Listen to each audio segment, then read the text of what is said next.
अस्सलाम वालेकुम। मेरे प्यारे बच्चों, आज हम डिस्कस करेंगे पेपर मैथ जून 18 पेपर 1-1।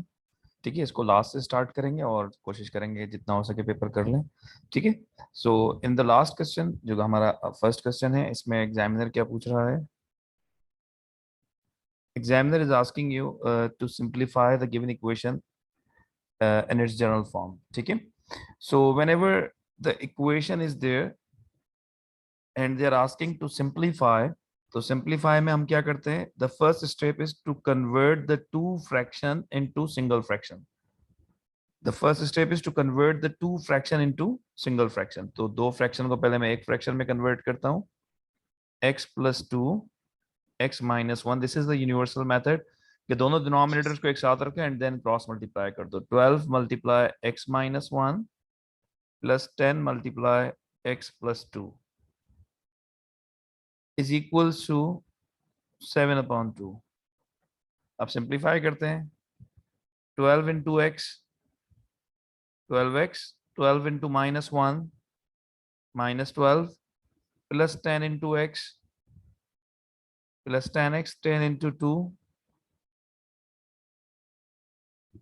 20।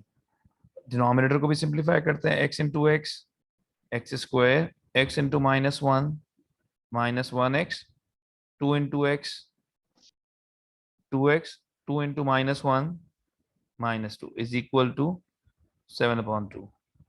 सो लाइक टर्म्स को ऐड कर देते हैं। 12x प्लस 10x become 22x minus 12 plus 20 become 8 upon में x square. These are the two like terms. 2x minus 1x plus 1x minus 2 is equal to 7/2. Now in the equation left and right hand side having a single fraction. तो cross multiplication करने से पहले पहले single fraction में convert किया जाता है। जब दोनों तरफ सिंगल फ्रैक्शन आते हैं तो फिर क्रॉस मल्टीप्लाई करते हैं। 2 is dividing over here, it will be multiplied by 22x plus 8, x square plus x minus 2 is dividing over here, it will be multiplied by 7. Okay, अब इसको सिंप्लीफाई करते हैं again. 44x 16 7 time x square plus 7 time x 7 time minus 2 minus 14। Arrange कर देते हैं। 7x square 44x यहाँ की हो जाएगा माइनस 44x माइनस 14 सेम 16 यहाँ की हो जाएगा माइनस 16 इज इक्वल टू 0। सो 7x स्क्वायर 44 में 7 माइनस करें, रिमेनिंग 37 माइनस 14 और minus 16 minus 30 is equal to 0। वहां लगाओ या यहाँ लगाओ, एक ही बात है। क्या यही डिमांड थी? 7x square minus 37x minus 30। तो ये 3 मार्क्स तो आपको सिंप्लीफाई करने के मिलेंगे, या आपने इसको सिंप्लीफाई कर लिया। एनी कंफ्यूजन मेरे प्यारे बच्चों? एनी कंफ्यूजन बेटा? क्लियर है? ये बेसिक चीजें बहुत बार डिस्कस कर चुके हैं। ओके, नाउ इसको सॉल्व करना है। सॉल्व करना है इसको। कौन सॉल्व करेगा मिडिल टर्म ब्रेकिंग से? सर मिडिल टर्म ब्रेकिंग में तो ख्वारी हो रही है, वही करनी है। आसान लग रहा है मुझे तो। चेक करो, क्वाड्रेटिक फॉर्मूला करोगे तो फंस जाओगे। मींस कैलकुलेटर अलाउ नहीं है, पेपर 1 है। फर्स्ट टर्म को लास्ट टर्म से मल्टीप्लाई करो। -210 एक्स स्क्वायर, मिडिल टर्म क्या है? -37x। ठीक है, तो आपको ऐसे दो नंबर चाहिए जिनको माइनस करें तो 37 आए, और जिनको मल्टीप्लाई करें तो 210 आए। तो 210 को फैक्टर निकालते हैं, कुछ देखते हैं उसमें से निकल जाए। सर 30 और 7। 30 और 7 को माइनस करने से 37 नहीं आएगा। सर वो कर सकते हैं ना, -30 और -7 ले लें। नहीं कर सकते, ऊपर जब माइनस तो होता है, मल्टीप्लिकेशन में प्लस 210 आएगा ना। ऊपर जब माइनस होता है, जब ऊपर माइनस होता है तो यहाँ पे डिफरेंट साइन आते हैं, मिडिल टर्म में सब्ट्रैक्शन होती है। आप इसको ऐसे कर सकते हैं कि आप 42 5 कर सकते हैं। अच्छा sir. 42 or 5x minus 42x plus 5x. When you subtract them, you will get minus 37, and when you multiplying them, you will get 210. Okay, तो इसको थोड़ा सा करेंगे तो वो आ जाएगा, चाहे आप एलसीएम लेके भी कर सकते हैं, ठीक है। तो इसका पूरा टॉपिक है फैक्टराइजेशन का, वीडियो मौजूद है इसकी, वो आप देख सकते हैं, ठीक है। क्योंकि फैक्टराइजेशन बिल्कुल बेसिक चीज है, ये आप सबको आनी चाहिए इस टाइम पे। ओके, इसकी वीडियो मौजूद है फैक्टराइजेशन की पूरी बेसिक्स है, जिसको अगर कोई कंफ्यूजन है तो वो वीडियो देखें। Okay, so 7x square, middle term breaking हुई 42x plus 5x minus 42x plus 5x minus 30 is equal to 0। अब पेयर बना के कॉमन ले लो, फर्स्ट टू का पेयर बनाओ। What is common over here? Common क्या है इन दोनों में? 7 और x. Remaining x, 7 6 are 42। Then इन दोनों में कॉमन क्या है? 5। 5. Remaining x, 5 times 6 30। Bracket common हो गए, x minus 6 x minus 6 bracket common हो गए, ब्रैकेट कॉमन लिया, रिमेनिंग 7x प्लस 5। ये हो गया फैक्टराइजेशन। अच्छा, क्वेश्चन में लिखा हुआ भी सॉल्व बाय फैक्टराइजेशन है, तो इसके अलावा और कोई मेथड एक्सेप्टेबल भी नहीं होगा। ओके, इसके अलावा और कोई मेथड एक्सेप्टेबल भी नहीं होगा। दोनों को अलग अलग 0 के इक्वल ले लो, इधर और वाली कंडीशन लगा के। x is equal to plus 6, 7x, 5 वहां जाके हो गया minus 5, x is equal to minus 5 upon 6। These are the two answer. कोई मसला, एनी कंफ्यूजन मेरे प्यारे बच्चों? No sir. अच्छा जी, तो ये हो गए आपके पास 6 मार्क के क्वेश्चन, लास्ट क्वेश्चन है। अच्छा जी, सेकंड लास्ट क्वेश्चन पे आते हैं, ग्राफ ऑफ फंक्शन। अच्छा जी, बताएं ग्राफ ऑफ फंक्शन की डायरेक्शन को देखते हुए आप लोगों ने बतानी है इक्वेशन। मैं सबकी इक्वेशन लिख देता हूं। ये है y is equal to a upon x जब a पॉजिटिव हो, ठीक है। ये इक्वेशन है quadratic, y is equal to ax square plus bx plus c। इस कंडीशन में a पॉजिटिव होता है। ये आपके पास y is equal to ax cube plus bx plus c। इस कंडीशन में a नेगेटिव होता है क्योंकि फॉलिंग कर रही है। मैं सबकी इक्वेशन लिख रहा हूँ, फिर आप लोगों ने आइडेंटिफाई करना है।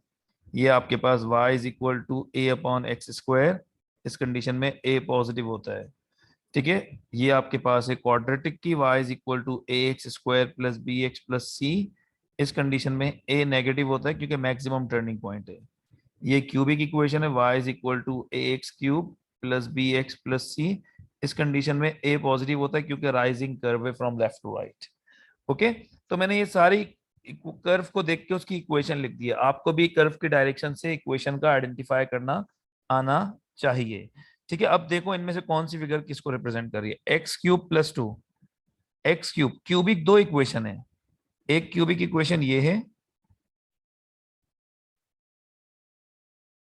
एक क्यूबिक इक्वेशन ये है, एक क्यूबिक इक्वेशन ये है। क्वेश्चन की जो डिमांड है वो कौन सी, उसमें कौन सा आंसर आना चाहिए? सी या एफ? बताएं, सी या F? Sir F F F आना चाहिए। Why F? सर वो ग्रेडियंट पॉजिटिव है। क्योंकि एक्स क्यूब के पीछे कॉफिशिएंट जो है वो पॉजिटिव है और ये राइजिंग कर्व है, तो फिगर एफ। शाबाश। 2 अपॉन एक्स, कौन सी इक्वेशन बताइए मैंने 2 अपॉन एक्स की, माने a अपॉन एक्स की? सर ए फर्स्ट वाली, this is reciprocal curve a upon x, तो y is equal to 2 upon x, ये है फिगर a डायरेक्शन को देखते हुए। फिर माइनस एक्स स्क्वायर वाली कौन सी इक्वेशन है? क्वाड्रेटिक दो है हमारे पास, दो क्वाड्रेटिक कौन कौन सी हैं? एक ये है क्वाड्रेटिक हमारे पास, लेकिन इसका एक्स स्क्वायर के पीछे पॉजिटिव है। एक ये हमारे पास मैक्सिमम कर्व है। इनमें से कौन सी सही है गिवन? बताएं कौन सी इक्वेशन है इन दोनों में से, क्वाड्रेटिक में से माइनस एक्स स्क्वायर वाली कौन सी है? सर फिगर ई. ई, शाबाश, वेरी गुड। तो ये आपने आइडेंटिफाई करना है, सिंपल 3 मार्क्स हैं इसके आइडेंटिफिकेशन के। आइडेंटिफाई करना आप लोगों को आना चाहिए। ओके, अच्छा जी, इसके अगर आप इसका स्क्रीनशॉट लेना चाहते हैं तो ले लें, कोई प्रॉब्लम। हर इक्वेशन की डायरेक्शन आप लोगों को पता होना चाहिए। हर इक्वेशन की डायरेक्शन आपको, हर कर्व की डायरेक्शन से आपको इक्वेशन आइडेंटिफाई करना आना चाहिए। ओके, ओके बेटा। जी सर। अच्छा जी, अब आ जाते हैं इस क्वेश्चन पे। Question number 22।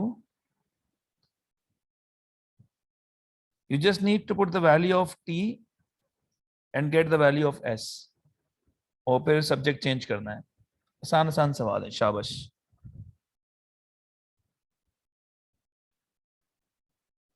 Cube root, the value of t is 121 plus 4.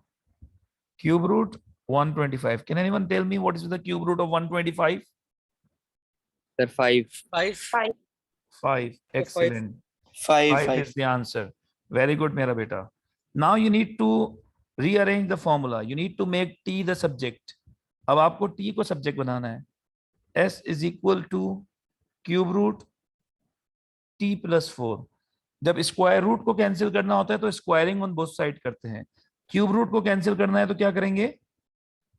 Cube root on both sides. Cube on both side.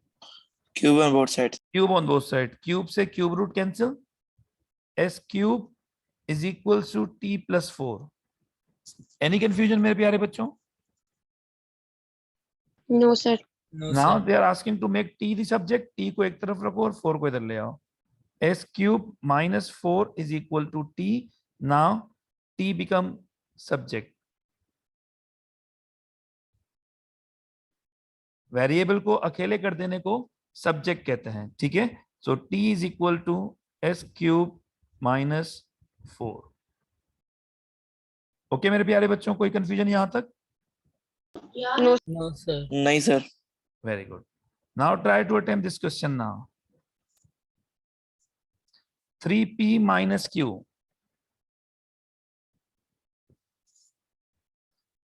3p minus q. 3. What is the value of vector p? 3 and 4. This is vector p. Minus vector q. Vector q is minus 4 and 3. You need to multiply the scalar first. Means you need to multiply 3 by the vector first. 3 times 3, 9. 3 times 4, 12. Minus 4 and 3.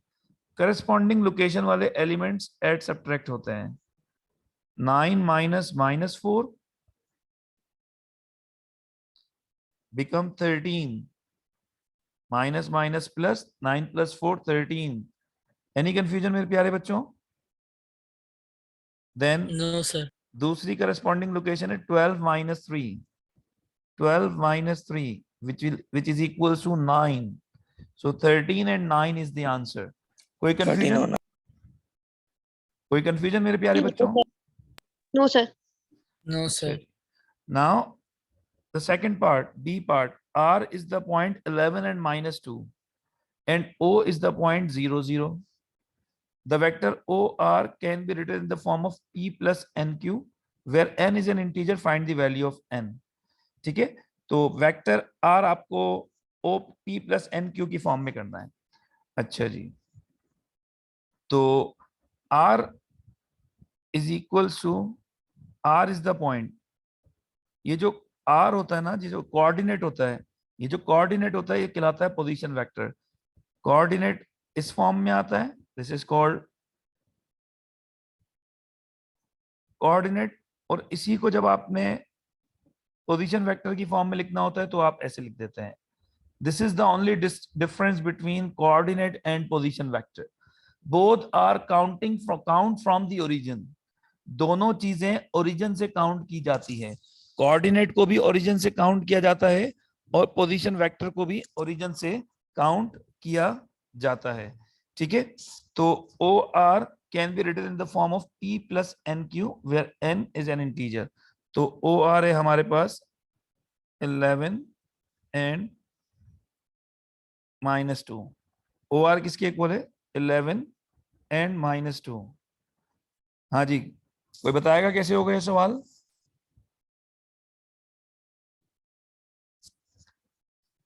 कोई बताएगा मुझे? कोई बताएगा मुझे? ये OR की values इसमें से किसी एक को P करेंगे और किसी को Q करेंगे। देखो क्वेश्चन में बोला है OR can be written in P plus NQ। तो जैसे उसने बोला वैसे लिख दिया मैंने, जैसे उसने बोला वैसे लिख दिया मैंने। कोई कंफ्यूजन? No, OR sir. की जगह OR की वैल्यू 11 एंड -2, P की जगह P की value, what is the value of P? What is the value of P? बोलो। 3 and 4. Sir 3 4। 3 8 3 4 N remains same, what is the value of Q? -4 3. इसको simplify करते हैं, 11 and -2 is equals to 3 4 plus -4n और 3n। कोई confusion मेरे प्यारे बच्चों? No sir. Sir repeat कीजिएगा थोड़ा सा सर। मैं क्वेश्चन में बोला कि OR can be written in this form P plus NQ, तो मैंने OR को इस फॉर्म में लिख दिया। ओके, सही है सर। OR की जगह OR की वैल्यू लिख दी मैंने 11 एंड -2, P की जगह P की वैल्यू लिख दी और Q की जगह Q की वैल्यू लिख दी। फिर इसको सिंप्लीफाई सर। करना शुरू किया, is equals to 3 -4n, 4 plus 3n। Am I audible? आवाज आ रही है मेरी सबको? जी सर। ठीक है, अब ऊपर वाली को ऊपर वाली के इक्वेट कर दो। 11 is equal to 3 -4n, n की वैल्यू निकालो इससे।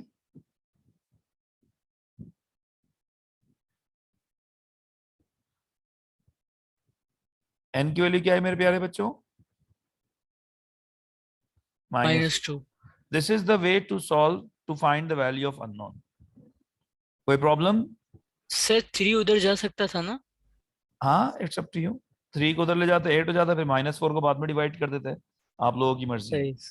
अब आप नीचे वाले को फर्स्ट x को भी इक्वेट कर सकते हो और y को भी इक्वेट कर सकते हो, इट्स अप टू यू। आप किसी भी एक को इक्वेट कर दें, दोनों से सेम आंसर आएंगे। ओके ठीक है ओके सर। बेटा।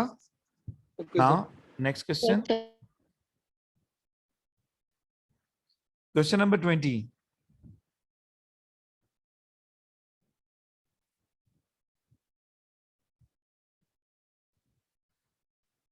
अच्छा जी, read the question carefully first.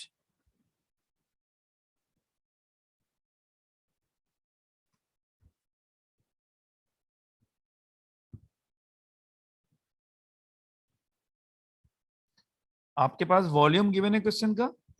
Can anyone tell me what is the formula of finding out the volume of cuboid? Length Length into multiply width multiply by height. Length into width into height. This is the formula of finding out the volume of cuboid. Out of these four, 3 values are given to you. Volume is given to you, length is given to you, width is given to you. They are asking to find height. So just substitute the values. Volume will replace by 2400. What is the value of length? 40 centimeter। What is the value of width?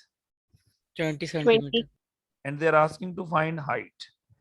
So 2400, 40 and 20 are multiplying over there. It will be divide is equal to h. 0 से 0 cancel, 0 से 0 cancel. 2 times 1, 2 times 12, 4 times 1, 4 times 3, 12. Any confusion? Height is equal to 3. Any No, confusion sir. मेरे प्यारे बच्चों? आसान है बिल्कुल। जी sir. अच्छा जी, उसके बाद कह रहा है कि calculate the volume of concrete needed to make 1000 of these slabs, give your answer in metre cube. इस तरह के 1000 स्लैब्स बनाने हो, calculate the volume of concrete needed to make 1000 of these slabs, give your answer in metre cube. कितना volume required होगा अगर ऐसे 1000 slabs बनाने हैं? तो पहले मैं इसको सिंपल 2400 एक स्लैब का वॉल्यूम है। बात समझ में आ रही है मेरे प्यारे बच्चों? जी सर। 1000 स्लैब्स का वॉल्यूम जी कितना सर। होगा? Multiply by 1000। तो 1000 स्लैब का वॉल्यूम कितना हो जाएगा? 2400 मल्टीप्लाई बाय 1000, ये 3 जीरो बढ़ा दिए, ये आ गया सेंटीमीटर क्यूब में। ठीक है, कोई मसला? But question sir. में डिवाइड है, No, sir. Give your answer in metre cube. क्या डिमांड है? मीटर क्यूब में आंसर देना है आपने। 1 मीटर में 100 सेंटीमीटर होते हैं। अगर आपको क्यूब की कन्वर्जन करनी है तो क्यूबिंग ऑन बोथ साइड कर दो। 1 मीटर क्यूब में 100 का क्यूब करोगे तो 100 को 3 बार मल्टीप्लाई करना पड़ेगा।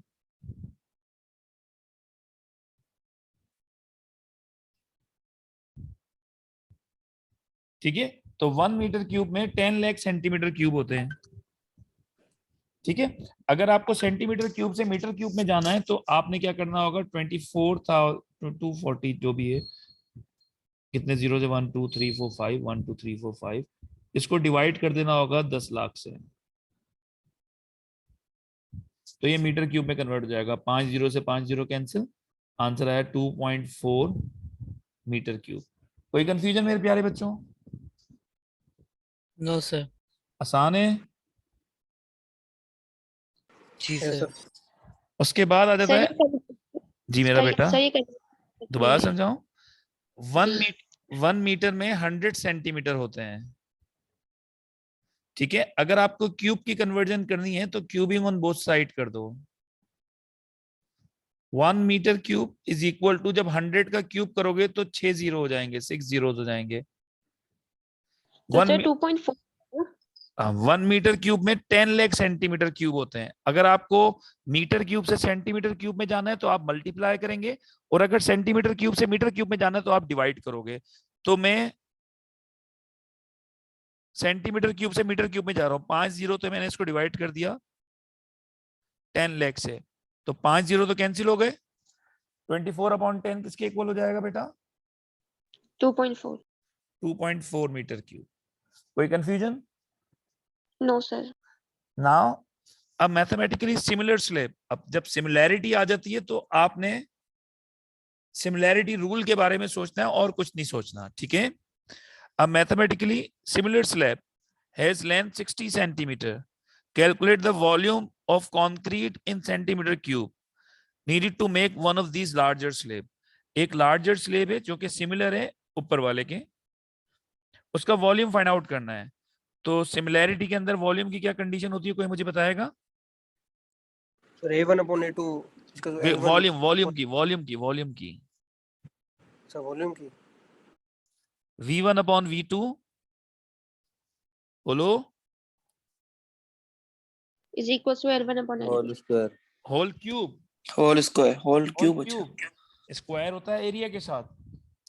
Okay, V1/V2 is equal to L1/L2 whole cube. ठीक है, अब आपको लार्जर स्लैब का वॉल्यूम मालूम करना, उसको मैंने VL दे दिया, volume of larger slab. Okay, और स्मॉलर स्लैब का वॉल्यूम कितना था बेटा क्वेश्चन में? 2400। 2400। 2400। 2400। ठीक है, लार्जर स्लैब की लेंथ है 60 मीटर, इसकी लेंथ कितनी थी? कितनी लेंथ थी स्मॉलर स्लैब की? 40।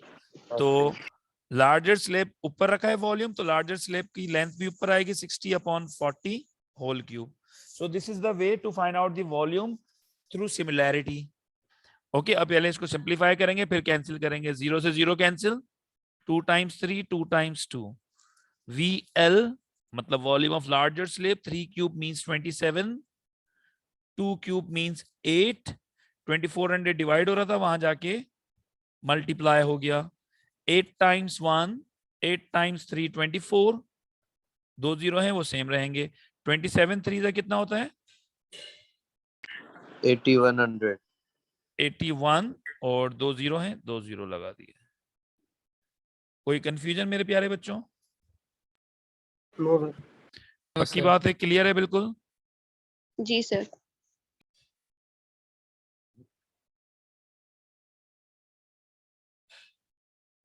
अच्छा जी, नाउ मैं ब्रेक ले रहा हूँ आधे घंटे का। आप लोगों ने बाकी पेपर कंटिन्यू करना है। क्वेश्चन नंबर 19, 18, 17, 15, माने आप लोगों ने 13 तक करना है, देन में 11 तक करना है। मैं फिर आधे घंटे बाद दोबारा क्लास स्टार्ट करूंगा, ठीक है? मैं ब्रेक ले रहा हूँ। Okay, आप sir. लोगों ने आगे के 6 क्वेश्चन करने हैं खुद से अटेम्प्ट, फिर मैं उन 6-7 क्वेश्चन को डिस्कस करूंगा। उसमें जहां कंफ्यूजन होगी वो डिस्कस करेंगे। ओके ठीक है सर, ठीक है। ओके बेटा, ये 6 क्वेश्चन अटेम्प्ट करो, फिर मैं इसको डिस्कस करता हूँ। थैंक यू Okay, बेटा, sir. हाफिज। Yes.